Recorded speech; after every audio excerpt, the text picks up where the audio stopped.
Welcome to the Healthy Eating Video Log, 188 pages of transitional raw vegan menu ideas, serving suggestions, and recipes. Aloha, it's me, and this is another episode of Healthy Eating. Today I'm going to attempt to get back on track with the healthy eating following the book, because I got off track with all those other things and I really want you to have the information that's in the book. So today we're looking at page 10 and 11. You know that I'm all about transition foods, and the picture on page 10 is a bacon, lettuce, and tomato sandwich. Now, mind you, we're doing raw, so obviously that's not real bacon. It tastes like real bacon, it looks like real bacon, and that's the idea. It actually tastes better than that turkey bacon stuff. You know, I don't like that stuff. I did it when I was doing vegetarian. Didn't like it. Okay, so raw food and transition food in particular is all about texture and flavor. So what I did in order to make raw bacon is eggplant. You can also do it with squash. You can do it with Thai coconut meat. But the eggplant even looks like bacon, and so that's why I chose to do it. And basically you're going to take a potato peeler or one of those mandolins, and you're going to slice your eggplant very thin, and then you're just going to marinate it. You marinate it in the things that are used to flavor bacon. Bacon, before it's flavored, is just greasy meat, okay? It's just greasy meat. It doesn't taste like anything. Once you've flavored it, it tastes like bacon, which is what we love and which is what the puppies love. Everybody loves bacon. So the idea is to create the marinade that is used to marinate real bacon. Now, I will post a recipe down below so that you will know what I used. But basically I used molasses and smoky paprika and alder seasoning, pepper, garlic, onions. I think I did a little sage. Whatever you choose to use, find the kind of bacon that you like. What you need is a little bit of sweet, a little bit of hot, and a little bit of salty. That's the flavor of bacon, and it needs to be crispy. So once you have marinated it, you slice your eggplant, you marinate it, leave it in the fridge overnight or leave it out on the counter for a day, and then take it out and place it in a dehydrator and leave it for 10-12 hours or longer. You want to dehydrate it at 118 degrees, not above. So depending on the humidity where you live, it may take longer or less time to dehydrate it. I want to address this idea that raw food takes a long time to prepare, because it doesn't. It actually takes less time to prepare than cooked food.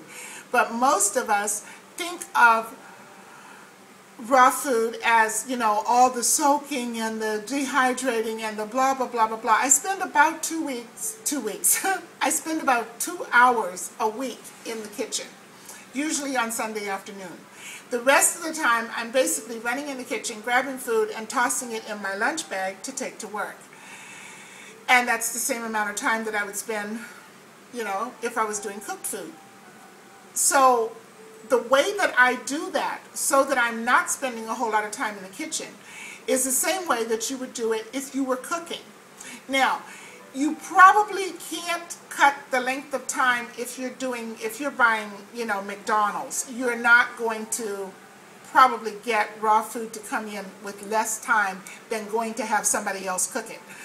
That's a whole nother ball game. But if you are preparing your own food, and trust me, I think that for your own sanity, you want to prepare your own food rather than eating McDonald's or feeding your kids McDonald's or Burger Death or any of those.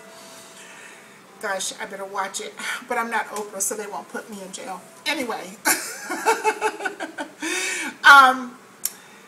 when I buy my nuts, I soak them right away. You know, so I bring them home, and instead of sticking them in the cabinet, I toss them in a bowl, I put water in the bowl, and I soak them overnight. The next morning, I rinse them, and I put them in the dehydrator, and I turn the dehydrator on, and I go to work.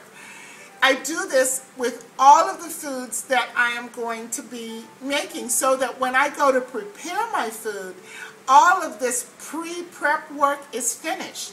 So I do my nuts as soon as I buy them. I cut up things like onions and peppers and that type of thing, and I toss them in the freezer so that when I'm ready for them, I don't even have to chop them. I can just pull them out of the freezer and put them into whatever it is that I'm preparing. For bacon and bread and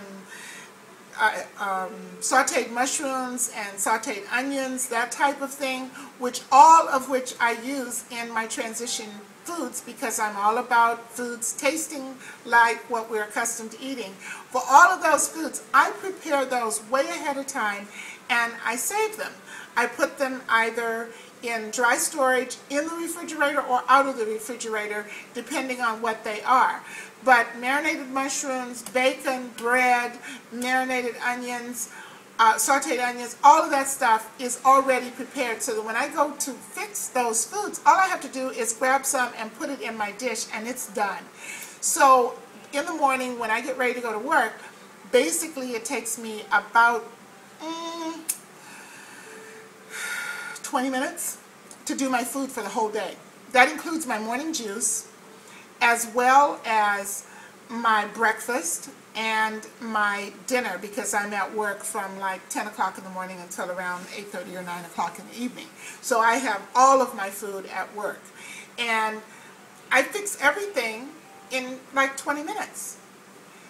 I think that's less time than most people spend in the kitchen to do one meal, and I'm doing all of my meals. So it's not nearly as time consuming as you would think. The other thing that is on the next page, which I'm going to talk to you really quickly about, is the green juice. The green juice is some kind of green. Lettuce, collards. Lettuce is kind of bitter. Collards, spinach, kale, arugula, something like that, with celery, lemon, ginger, and apple. Now, you can put whatever green people you want in that juice. As long as you have apple and lemon in there, it's going to taste good. And I strongly encourage you, if you're just starting to do this, to do more lemon and more apple. So do 2 lemons and 2 apples if you want. And then put all your greens in. And I started out with like a half a pint. I'm now up to a quart of juice. And I use it throughout the day. There is no way that I could get the amount of nutrition that I get from my jar of green juice. I would be eating all day to get that amount of nutrition. The upside of it is I don't get sore when I run. Or if I do, I recover really quickly. And that's because that's straight aminos. I don't have to like convert those. My body doesn't have to go through any changes to get those to become something that it can use. And I'll go into that more as we go along. But I just wanted you guys to know that. So the recipe is some kind of green, celery, ginger, lemon, and apple. And just juice them, put them in a jar, take them to work, drink them. It's yummy. Okay, until next time, have a great day. 10 inches in 30 days. I will talk to you soon.